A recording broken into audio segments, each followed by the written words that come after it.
Good morning Chandran.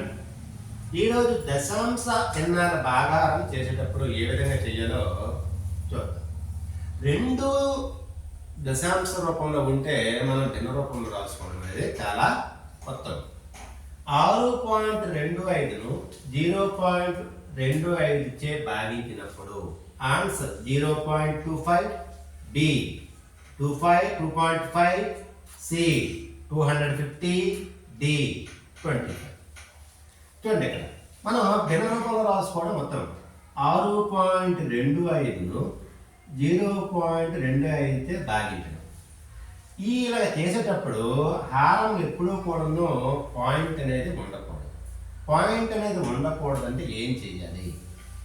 ఈ into వేసుకుని point బదులు వర్క్ వేసుకుంటారు. పాయింట్ తర్వాత రెండు అంకెలు ఉన్నాయి కాబట్టి 2 సున్నాలు వేసుకుంటారు. అంటే ఈ 0.25ని పాయింట్ లేకుండా చెయ్యాలంటే 100 చేత గుణకారం చేయాలి. ఎప్పుడైతే కిందన హారాన్ని 100 చేత గుణకారం చేసామో మీదన కూడా 100 చేత గుణకారం అనేది చేయాలి. చేయకపోతే దాని యొక్క విలువ అనేది మారిపోతుంది. ఎప్పుడైతే చూడండి, ఇక్కడ అసలు 100 చేత గుణకారం చేసాం. ఈ 100 చేత గుణకారం చేసేటప్పుడు ఇక్కడ ఎన్ని సున్నాలు ఉంటే అన్ని అంకెలు ఈ పాయింట్ అనేది 1ల స్థానం వైపు వస్తుంది అనమాట. ఇక్కడ 2 సున్నాలు ఉన్నాయి కాబట్టి పాయింట్ అనేది ఇక్కడికి వస్తుంది. అంటే 625 పాయింట్ వస్తుంది. ఆ చివరిలో పాయింట్ ఉన్న లేకపోయినా అవుతాయి. ఇక్కడ కొట్టుకున్న హారంలో ఇక్కడ 2 సున్నాలు ఉన్నాయి కాబట్టి పాయింట్ అనేది 25 పాయింట్ వస్తుంది. 20 పాయింట్ చివరి ఉంది కాబట్టి పాయింట్ అనేది తీసుకోండి. అంటే 625/25. చూడండి, ఇక్కడ 5 1లు 5, 5 5లు 25, 5 1ల 5, ఇంకా 1 ఉంది.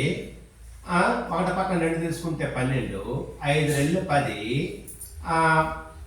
10 ఇంకా 2 ఉంది. 2 పక్కన 5 తీసుకుంటే 25, 5 5లు 25. అంటే 5 1లు 5 5లు 5 125లు 625. మళ్ళా చూడండి, 5 1ల 5, 5 25లు 125, that equal to 25/1 equal to 25 అనమాట ఆన్సర్. చక్కగా ఇలాగ మనం చేసుకుంటే చాలా మంచిది.